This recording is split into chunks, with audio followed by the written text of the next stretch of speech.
Welcome back friends. तो आज हम इकोनॉमी के एमसीक्यूज़ डिस्कस करने जा रहे हैं, स्पेशली फाइनेंस अकाउंट असिस्टेंट के एस्पिरेंट्स के लिए। तो ये एमसीक्यूज़ कुछ ब्रीफ एक्सप्लेनेशन के साथ रहेंगे। तो आइए स्टार्ट करते हैं। So here is the first question. ये ऐसा क्वेश्चन है जो डेफिनेटली एग्ज़ाम में पूछे जाने के चांसेस हैं। When the total product is maximum then the marginal product will be. मैं ये नहीं कह रहा हूँ यही क्वेश्चन, लेकिन इस कंसेप्ट से क्वेश्चन आने के चांसेस हैं। ये आपने समझना है। तो आपको बताना है जब टोटल प्रोडक्ट मैक्सिमम होगा तो मार्जिनल प्रोडक्ट क्या होगा, इंक्रीजिंग ऑर्डर में होगा, डिक्रीज़ कर रहा होगा, कांस्टेंट होगा या ज़ीरो पे होगा। तो ये क्वेश्चन का जल्दी से आंसर करें, फिर मैं आपको बताता हूँ कि कौन सा आपको ग्राफ जो है वो याद रखना है। तो आइए बताता हूँ, इसका राइट आंसर रहेगा यहाँ पर ज़ीरो। मार्जिनल प्रोडक्ट ज़ीरो होगा। So here is the graph. ये ग्राफ आप स्क्रीनशॉट ले लें और ये माइंड में रखें। इसको पहले तो अच्छे से समझें, इसको वीडियोस देखें इस टॉपिक पे। तो यहाँ पर वेरिएबल फैक्टर्स पे वीडियो देखें, और इसके साथ अगर वो नहीं कर सकते एटलीस्ट ये ग्राफ को आपको समझना है। इसकी 3 स्टेजेस होती हैं। आपको ये चीज़ें याद रखनी है। रिलेशन आपने टोटल प्रोडक्ट, एवरेज प्रोडक्ट और यहाँ पर नीचे है मार्जिनल प्रोडक्ट। ये मार्जिनल प्रोडक्ट, ठीक है।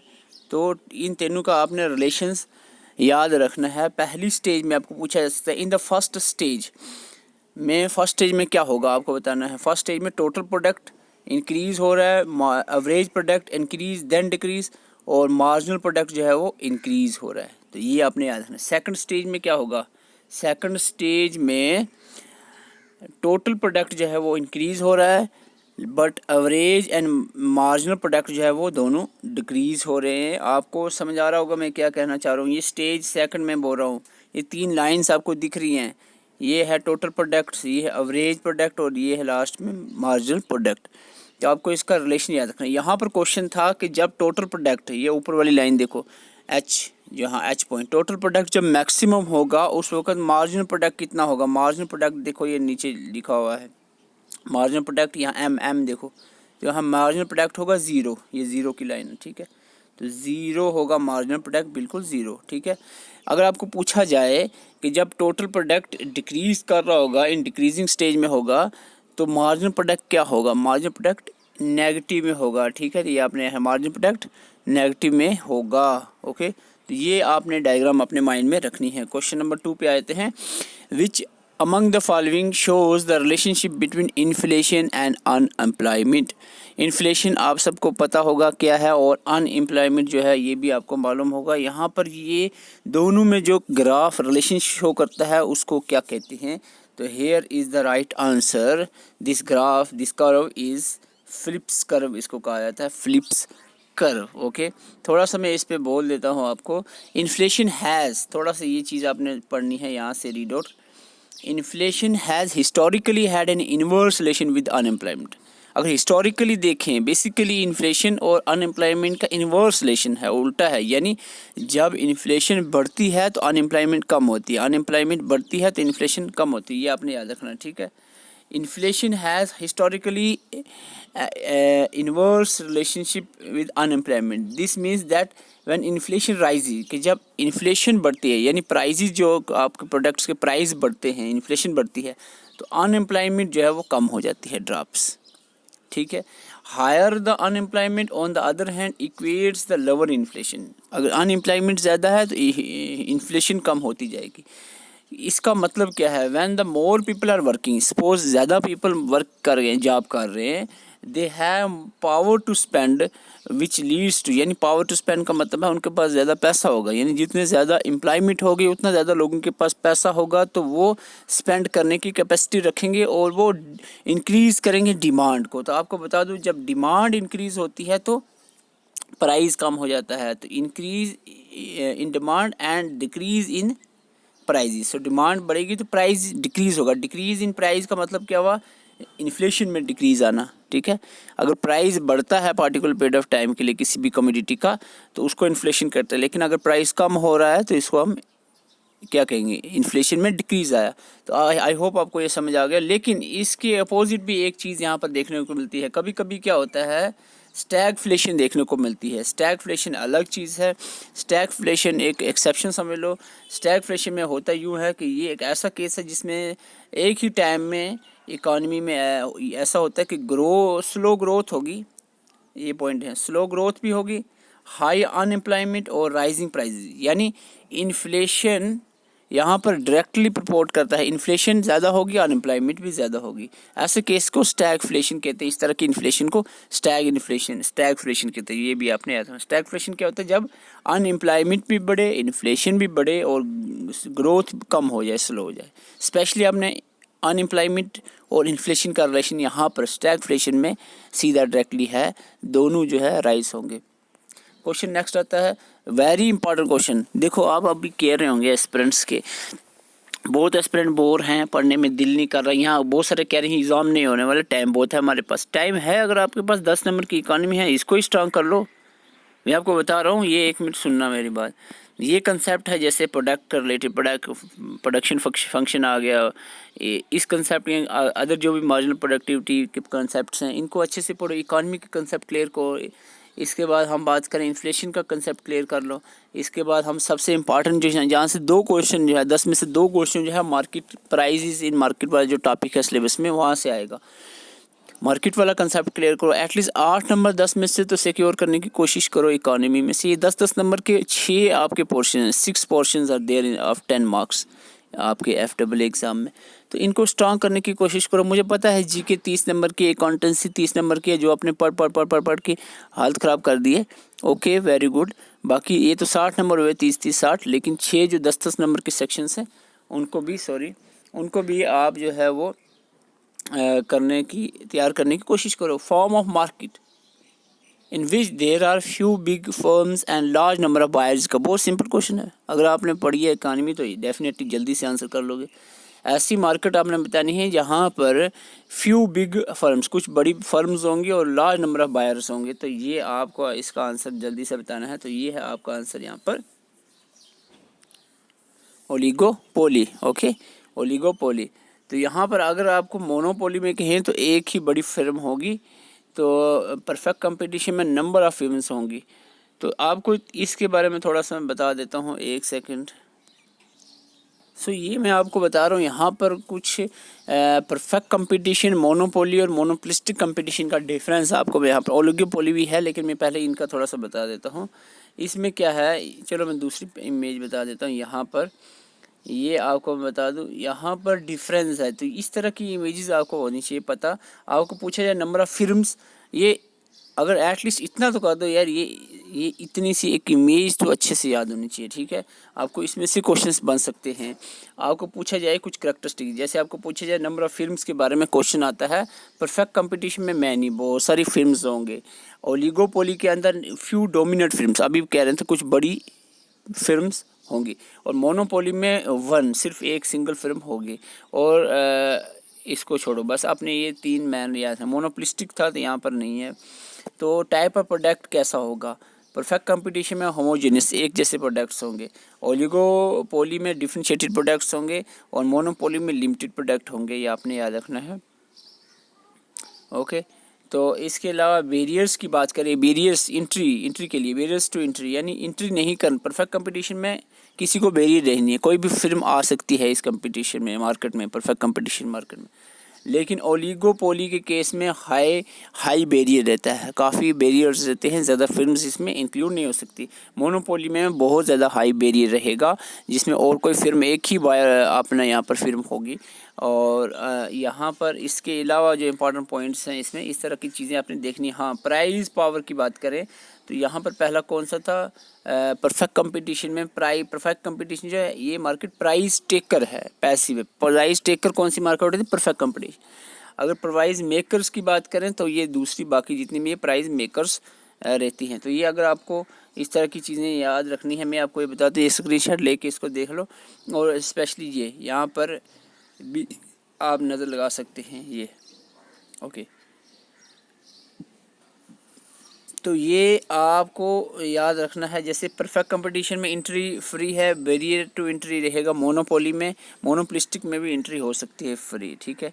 तो ये नंबर ऑफ़ प्रोडक्ट्स कैसा होगा, नंबर ऑफ़ प्रोड्यूसर्स यानी सेलर्स कितने होंगे, इस तरह से कंसेप्ट ये आपने याद रखने हैं। सो आगे बढ़ते हैं। ये कंसेप्ट आपने क्लियर करना है, एक एक टॉपिक पे एक एक पूरी वीडियोस अच्छे से आपने देखनी है।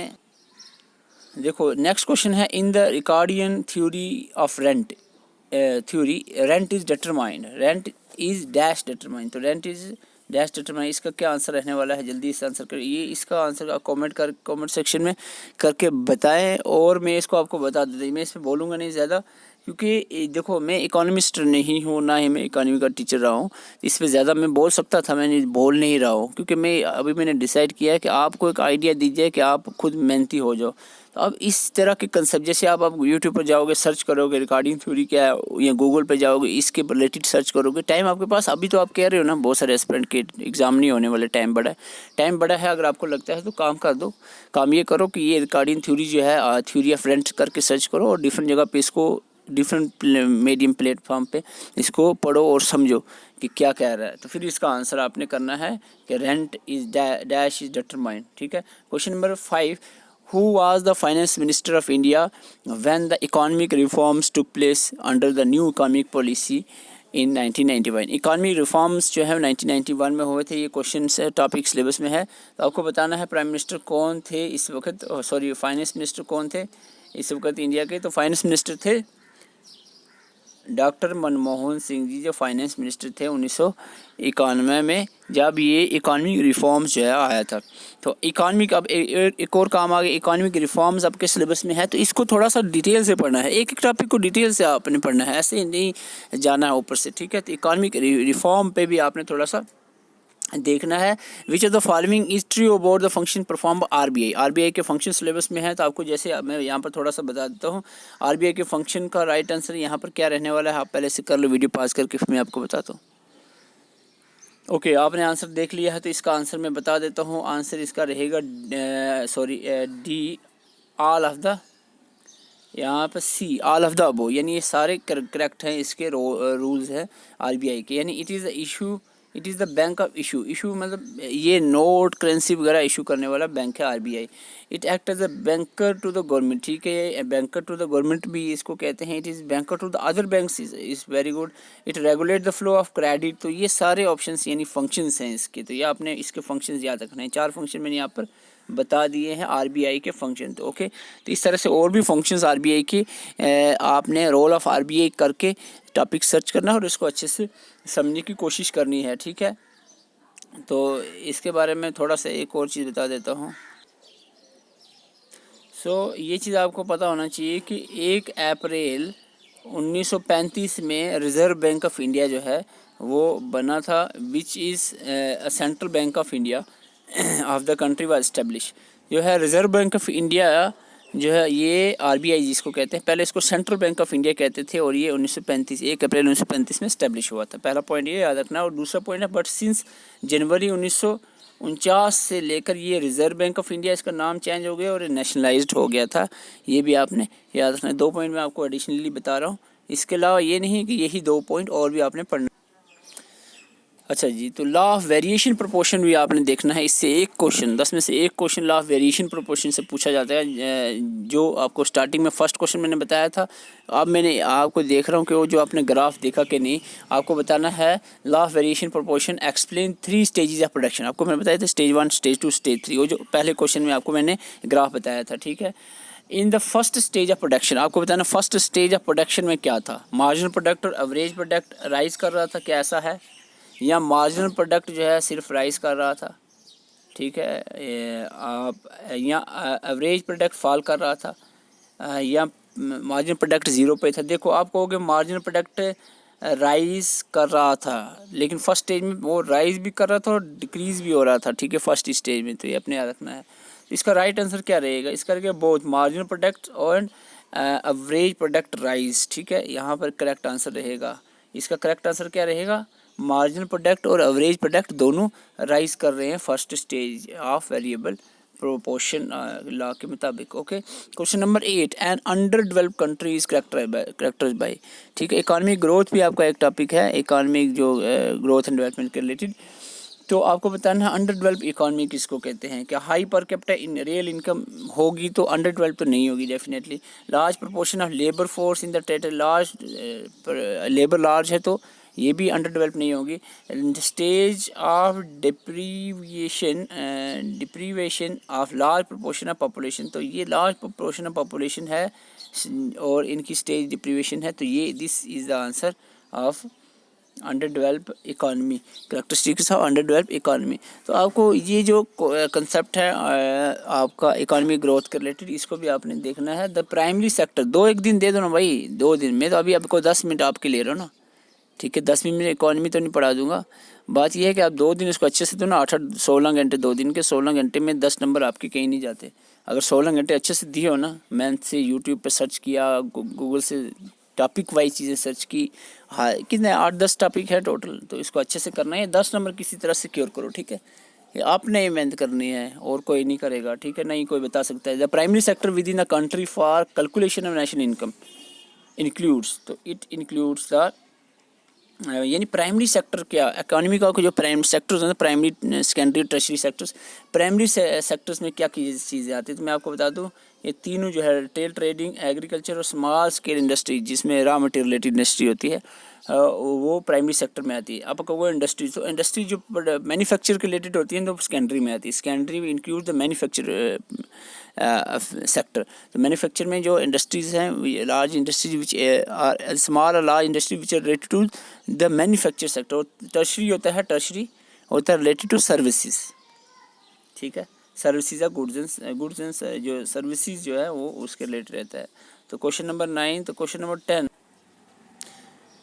क्वेश्चन 10 है, consider the following statement, identify the right one. Right one बताना है आपको। While calculating the GDP, income generated by foreigners in the countries taken into consideration.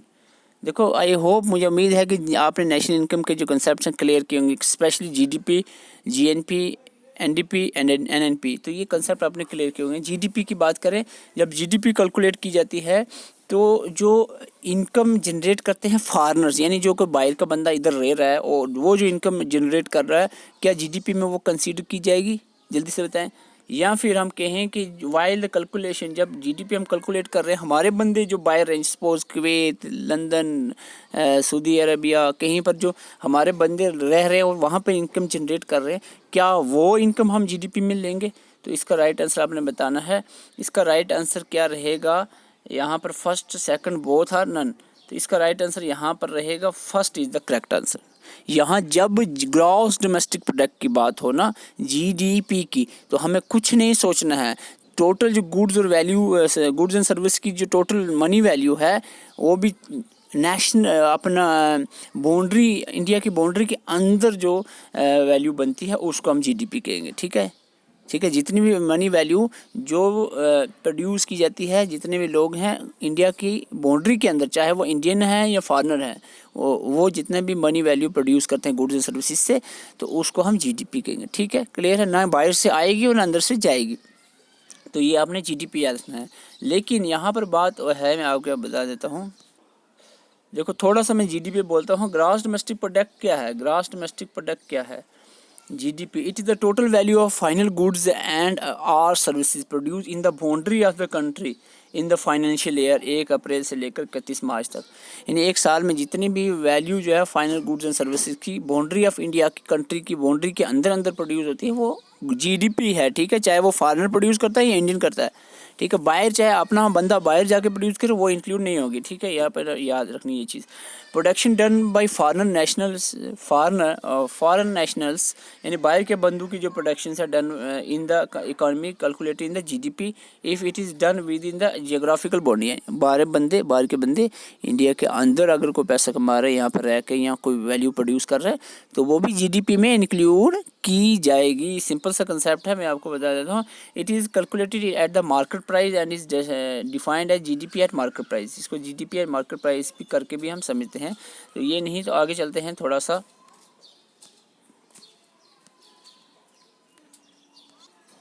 GDP आपने सुना ना, अब आप सुनो जीएनपी। जीडीपी होता है gross domestic product, domestic product, ठीक है। डोमेस्टिक होता है मीन्स अंदर, अपना घर का बाउंड्री के अंदर।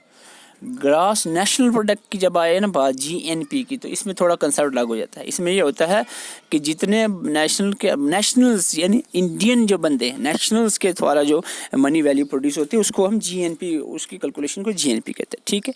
यानी जो बंदे यहाँ पर फॉरेनर्स हैं वो जो इनकम जनरेट कर रहे हैं उसको निकाल दो, माइनस करो, और जो बाहर हमारे बंदे पैसे कमा रहे हैं उसको ढाल दो। मैं सिंपल लैंग्वेज में समझा रहा हूँ, ठीक है, उसको प्लस कर दो, तो अब ये बन जाएगा जीएनपी। यानी सिर्फ अपने बंदू की बात चल रही, बाउंड्री की नहीं है, बंदू की, नेशनल्स की बात है। हमारे बंदे जो है हमारी कंट्री के, वो चाहे बाहर कमा रहे हैं यहाँ कमा रहे हैं, उसको मिलाकर जीएनपी बनेगा, बाहर का नहीं, ठीक है। तो ये कंसेप्ट आपने समझ लिया होगा शायद।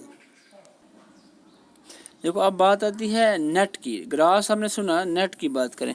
ग्रास होता है टोटल जितना में प्रोड्यूस हुआ, नेट होता है खर्चा निकाल दो, डिप्रिसिएशन को माइनस कर दो, नेट आ जाएगा, ठीक है। एनडीपी क्या होगा, जीडीपी से डिप्रिसिएशन माइनस कर दो, ओके। एनएनपी क्या होगा, एक और है ये, तो एनडीपी आपने सुन लिया क्या है कि डिप्रिसिएशन निकाल दो किससे, जीडीपी से, ठीक है। ग्रास डोमेस्टिक प्रोडक्ट की जितनी 10 रुपये बनते हैं, 1 रुपया खर्च हो गया तो 9 रुपये बचे, वो आ गया एनडीपी, नेट डोमेस्टिक प्रोडक्ट। अगर आपको पूछा जाए एनएनपी, नेट नेशनल प्रोडक्ट, तो आप क्या करोगे, आप नेट डोमेस्टिक प्रोडक्ट में से निकाल दोगे अपना ग्रास नेशनल पर जीएनपी से, ग्रास नेशनल प्रोडक्ट में से निकाल दोगे डिप्रिसिएशन को, तो एनएनपी आ जाएगा। तो आई होप ये कंसेप्ट आपके लिए क्लियर होगा। तो आपको बता दूं, वीडियो में नए हैं तो हमारे साथ ज़रूर जुड़ें, चैनल को सब्सक्राइब कर सकते हैं। तो प्ले लिस्ट में जाकर अब जितने भी कंप्यूटर, जनरल अवेयरनेस और हिस्ट्री, पॉलिटी, जियोग्राफी वगैरह, जम्मू और कश्मीर की जितने भी कंसेप्ट हैं वो आप प्ले लिस्ट में जाकर उनकी वीडियोज़ देख सकते हैं। और ऐप का लिंक डिस्क्रिप्शन में, ऐप को ज्वाइन कर सकते हैं। उसमें आपके लिए number of 20-30 plus mock test available है, और भी मॉक टेस्ट आपको आप डेली बेसिस पे अपलोड हो रहे हैं, वो आप ज़रूर जाएं और वहाँ पर मॉक टेस्ट दें। और आपको मैंने कल ही वीडियो बनाकर बताया था कि प्रीवियस ईयर, अगर आपके पास टाइम है तो प्रीवियस ईयर क्वेश्चन पेपर जो है मैंने अपलोड किए हैं ऐप के ऊपर, वो आपको जो डाक और पीडीएफ का ऑप्शन होगा ऐप के अंदर, उसमें आपको मिलेंगे। वो एंड पे उसको स्क्रॉल करें, एंड में आपको मिलेंगे। और भी मैं डेली अपलोड कर रहा हूँ जो भी मिल रहे हैं पिछले 5-2-4 साल के पेपर, तो वहाँ पर वो पेपर्स आपको बिल्कुल फ्री होंगे, पेपर्स आप देख सकते हैं वहाँ पर जाके ऐप में। तो ऐप में ज़रूर विजिट करें। Thank you for watching.